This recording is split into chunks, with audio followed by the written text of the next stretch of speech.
Okay, so in this video, we're going to take a last look at the European landscape before World War II starts by looking at the actions, or maybe better to say the inaction and appeasement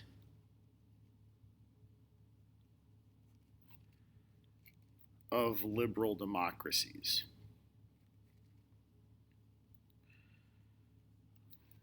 So leading up to World War II, liberal democracies, so the United Kingdom,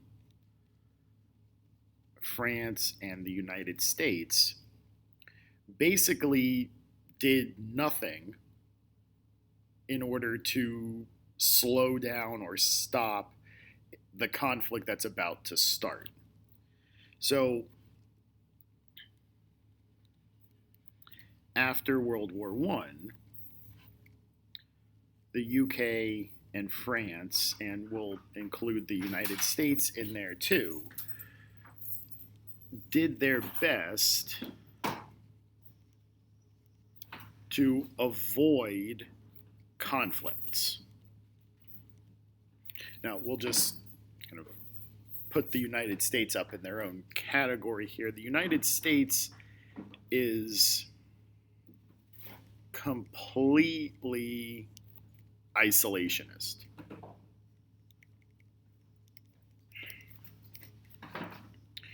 And they won't get involved at all in the conflict until the Japanese bomb Pearl Harbor in 1941. So we're not even going to worry about what the United States is doing.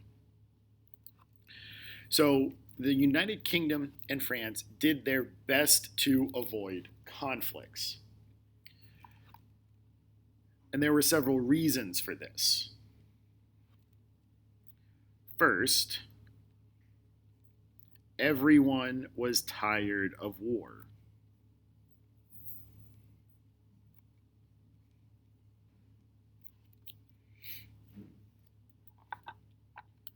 And democratic leaders had an extra incentive to avoid war.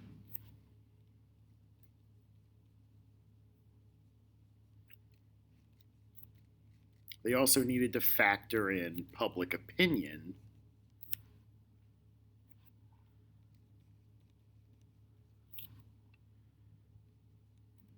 in terms of elections for their decisions.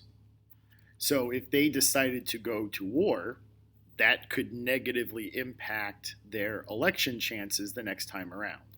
So Democratic leaders were very wary of going to war. First, because they were tired of it, but they also knew that their people were tired of it and may vote them out in the next election. Secondly, they didn't really need to worry about it because this was what the League of Nations was designed to do.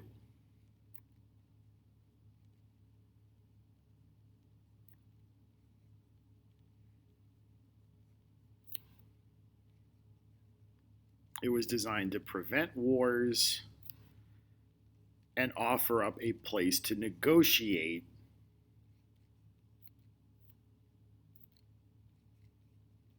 for governments. So it was a neutral ground, it was designed to prevent wars, and it was designed to help negotiate for governments to prevent wars from happening. Never mind that the League of Nations is kind of powerless, but France and the United Kingdom are kind of banking on the League of Nations doing its actual job, even though it doesn't. Third, when it comes to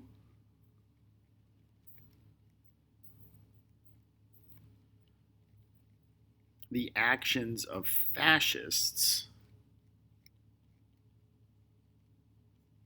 most of these actions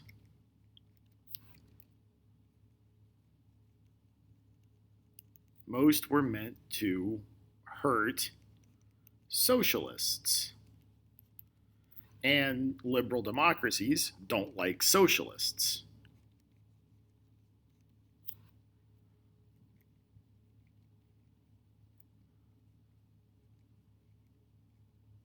So while they may not like fascists, they don't really get too upset when fascists beat up socialists because liberals don't like socialists.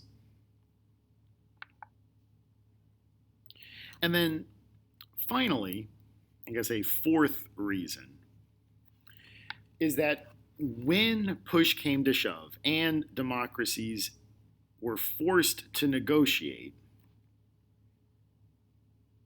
so when democracies were forced to negotiate,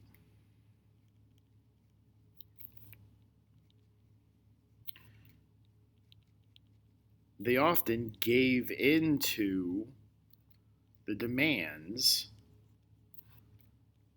of fascists, especially the Germans.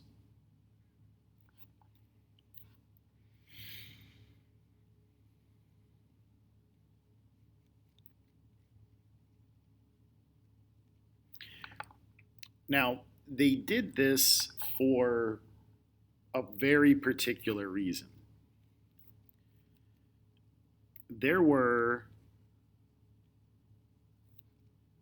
a number of leaders in the United States and Great Britain and in France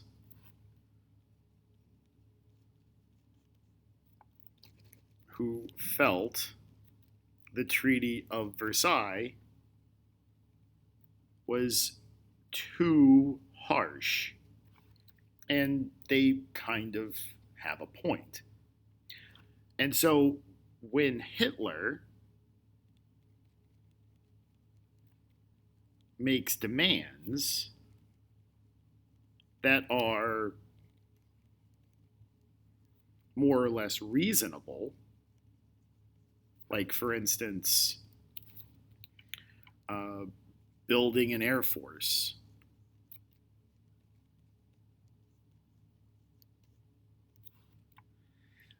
everybody kind of turns a blind eye to that because denying Germany an air force seemed a little harsh at the time now. So when Hitler makes demands or does stuff that violate the Treaty of Versailles, people are like, well, the treaty was a little too harsh, so we'll give him some room on this. The best example of this appeasement strategy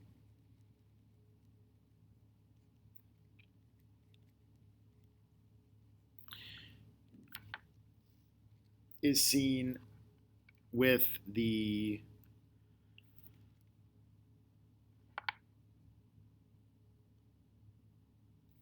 example of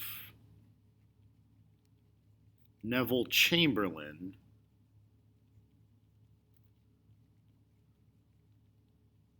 agreeing to give Hitler the Sudetenland.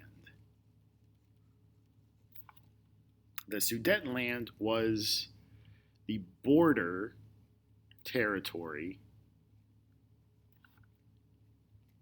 between Germany and Czechoslovakia. So it was in Czechoslovakia, but it had a number of Germans living in it.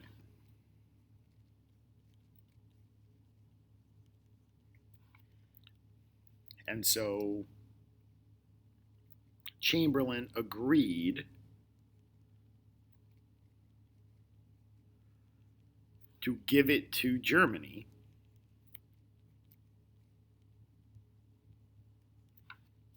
in return for a promise from Hitler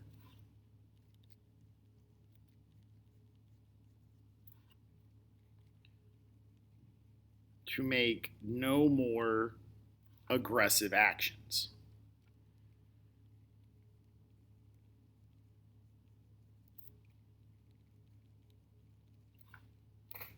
And so this all happens in 1938 and happens right before the outbreak of World War II. So this strategy of appeasement is designed to avoid a conflict. We'll just give him what he wants. It's not that big of a deal, and it will prevent a bigger conflict.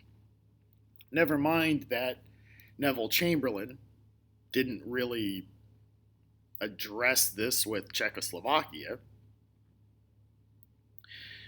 and it didn't do anything to prevent Hitler from taking the rest of Czechoslovakia and invade Poland the next year. So this didn't work. And so what we're going to do now is look at all of this play out through maybe the prologue to World War II. And so the best way to see all of this play out is in the Spanish Civil War,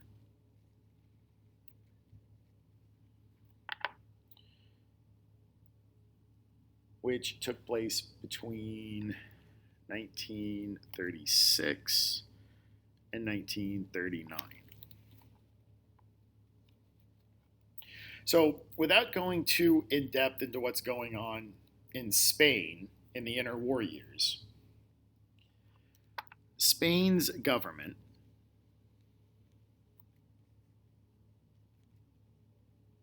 was unstable, and it was susceptible to coups and other disruptions.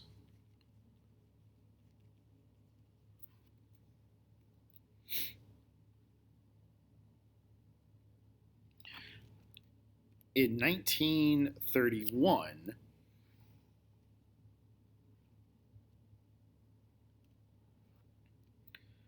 Republicans, so people who wanted to get rid of the monarchy,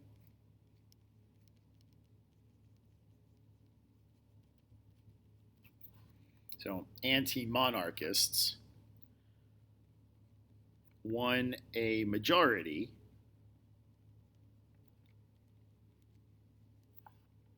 in the parliament. And in response to this, the King of Spain resigns.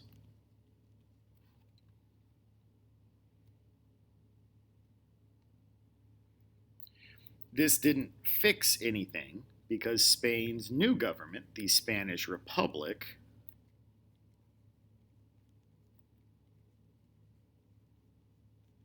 was just as weak and just as susceptible to rebellion.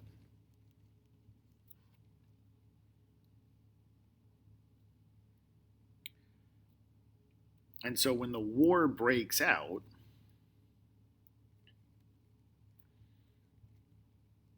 the war starts in 1936, and it is basically a war between the left and the right. So on the left, you have the Republicans. And the Republicans are generally urban and leftist. So you've got in here socialists, communists,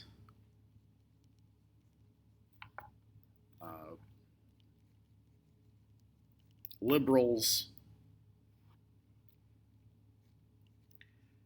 and these guys are fighting against, generally speaking, the forces of the right. And these guys are your nationalists.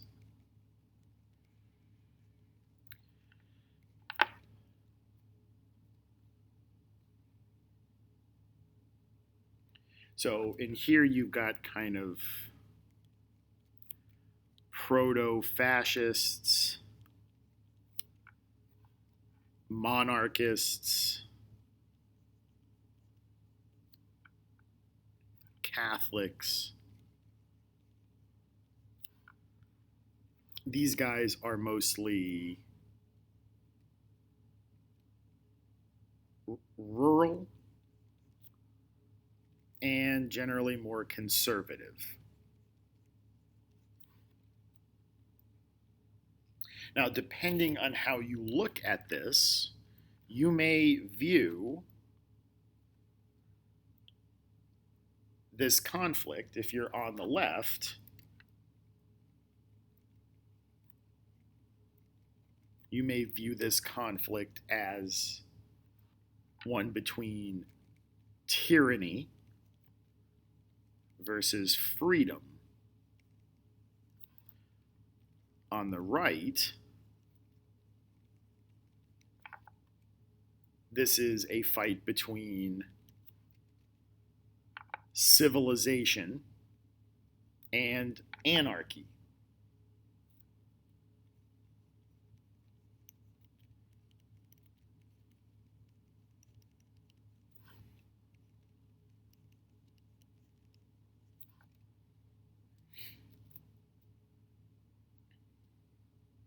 So the war starts, and in 1937, the next year,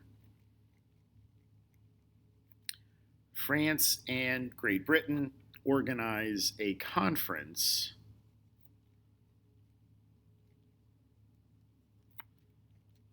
to figure out how to approach this.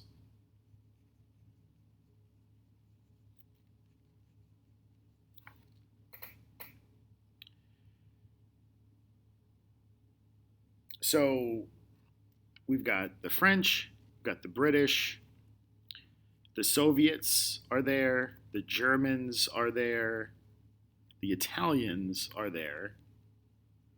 The United States is not, but just like everything else, they pledge to stay out. So the Americans are not going to get involved. And the general idea of this conference is that no one will intervene on either side. That is the end result of this conference.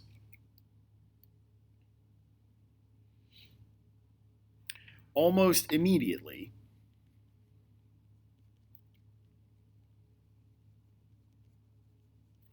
the Germans and the Italians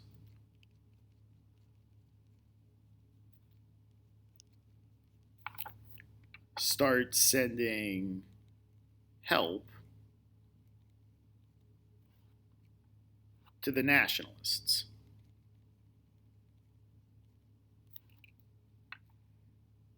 Like almost as soon as they break up the conference, the Germans and the Italians start sending aid to the nationalists. In response,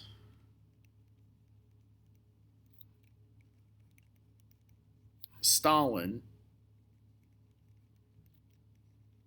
sends aid to the Republicans, but at least he does it secretly.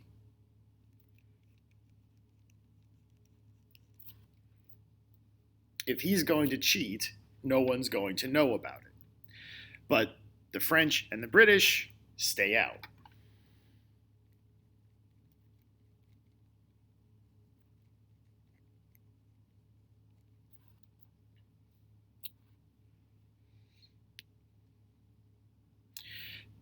Despite the official pledge to stay out, there were some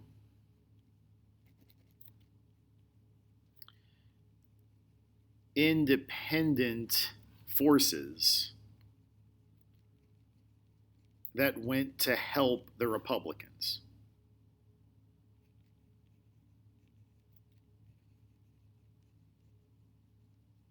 So they're doing this on their own, not under the guise of any government. And so we see groups from the United States, Ireland, China,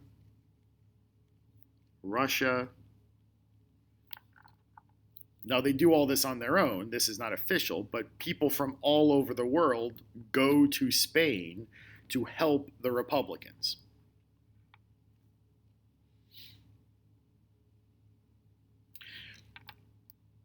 By 1939, however, it was pretty clear that the nationalists were going to win.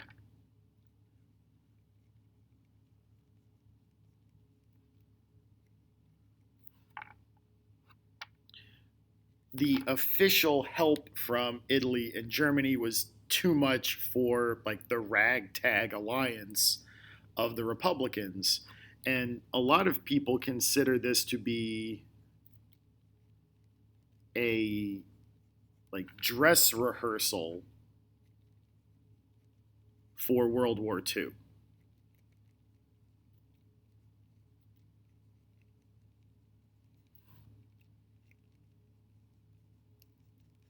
So there were a number of strategies and techniques and tactics that the Germans and the Italians used in Spain that they would later go on to use during World War II.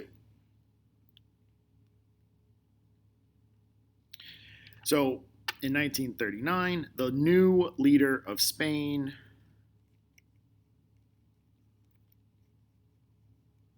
is General Francisco Franco.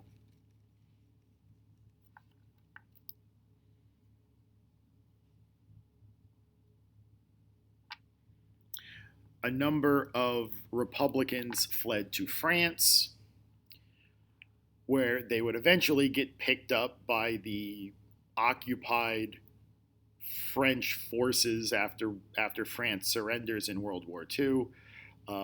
They end up getting executed.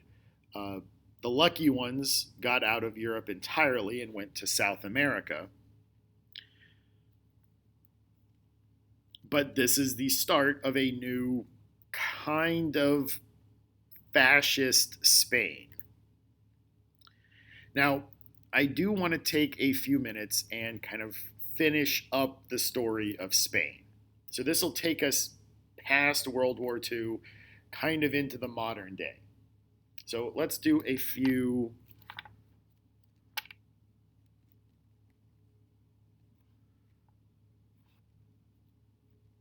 we'll call this an epilogue, even though it's pretty long. So we'll call this an epilogue to the story. First, just to get us through World War II, Spain remained neutral through World War II. Even though they were more closely aligned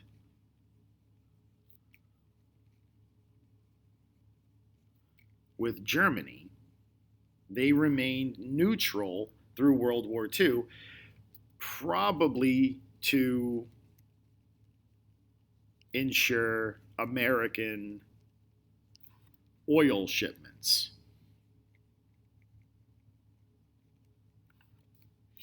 So as long as Spain remained out of the war officially, they could keep getting oil shipments from the United States.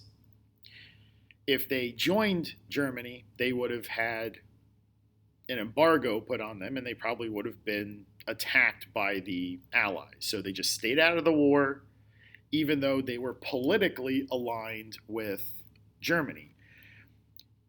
Personally, Franco hated Hitler, even though they had very similar political ideologies. Franco himself really hated Hitler.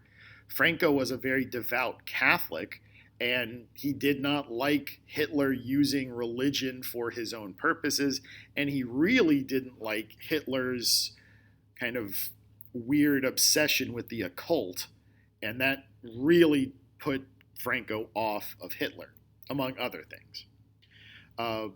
Spain didn't participate in any of the anti-Semitic activities of the war. Spanish Jews, and there were still a number of Spanish Jews, were completely safe. Nothing happened to the Spanish Jews during World War II. With that being said, Franco's political group, Franco's, I guess we would call it a party called the Falange, was the only legal party in Spain until 1977.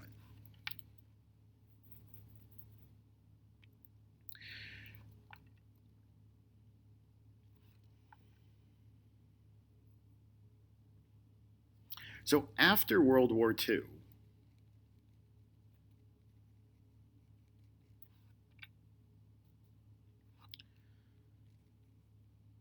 Spain became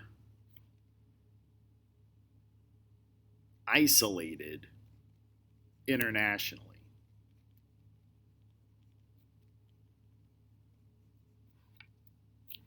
So during the Cold War, nobody wanted Spain. They weren't welcome in the Western camp, and they weren't welcome in the Soviet camp.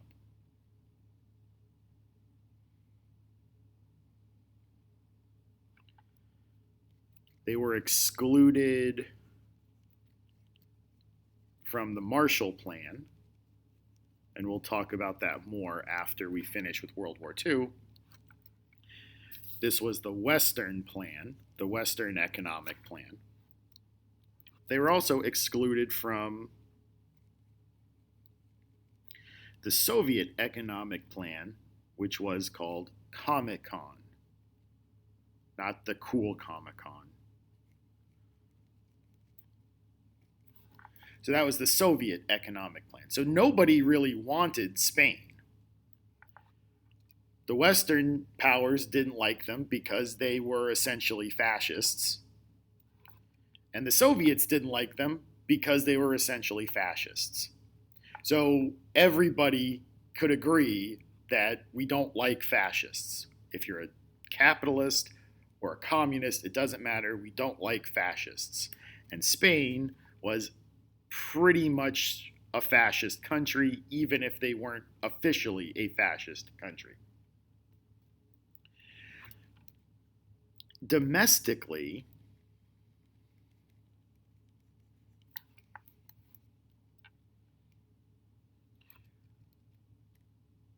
the rule of Francisco Franco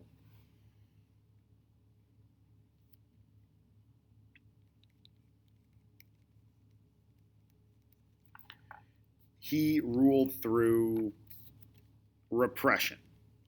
So he was more or less a authoritarian dictator.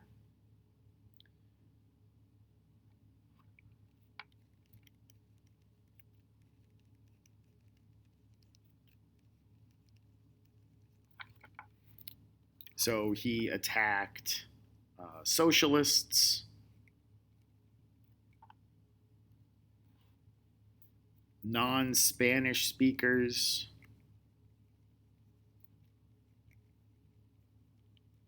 especially the Basque people in northern Spain.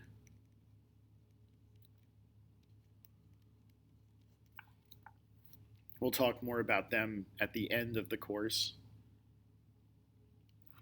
Non-Catholics,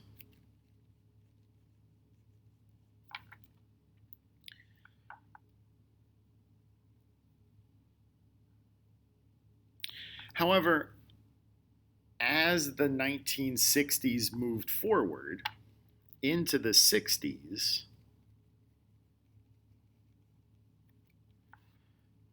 the Americans warmed up to Franco.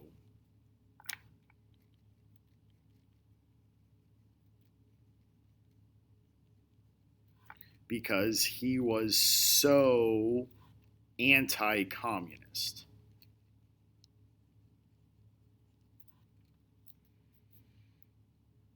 Much the same way that the Americans also supported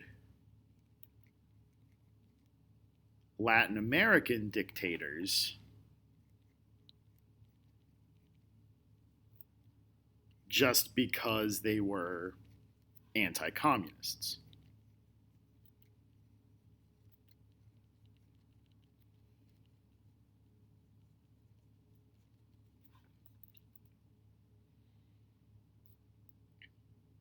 And it's during this period of maybe a little bit of opening up to the United States that Franco's regime also starts to open up a little.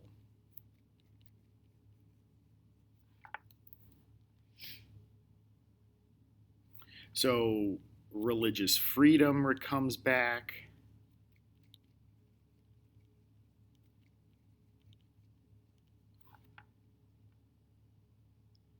And these remnants, the last pieces of the Spanish Empire,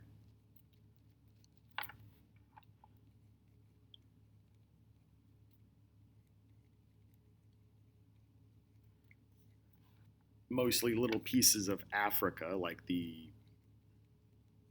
Spanish Sahara and Equatorial Guinea, are given independence.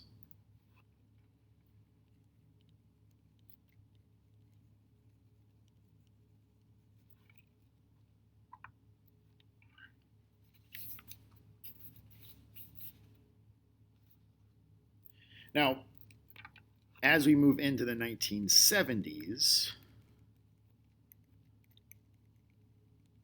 Franco names a prince as his successor.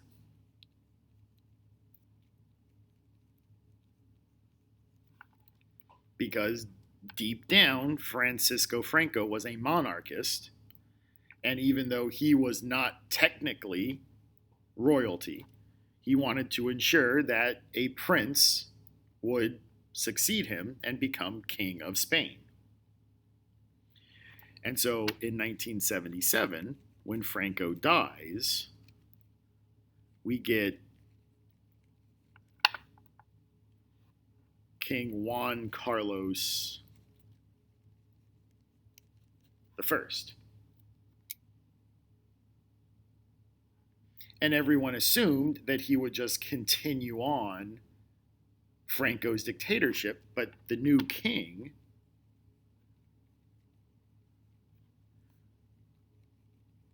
willingly gave up his power, and Spain became a democracy again.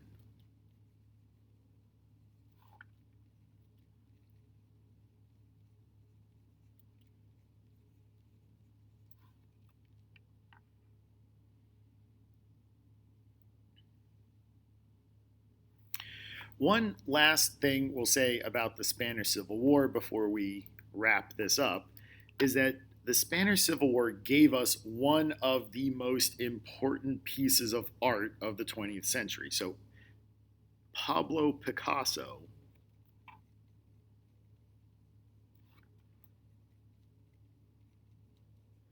painted Guernica in 1937.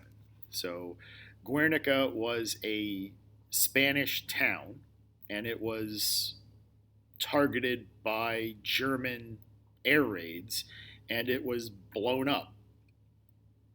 And so this is a really good example of some of these 20th century art forms. This is an example of the art form called Cubism. But the point of the art is that it's meant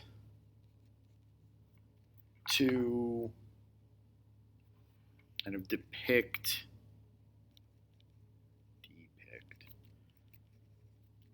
the kind of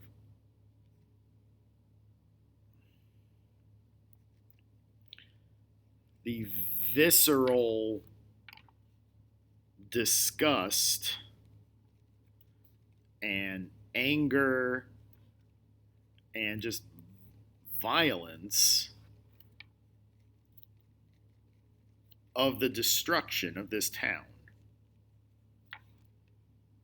And it is one of the most important anti-war paintings. It's an anti-war masterpiece.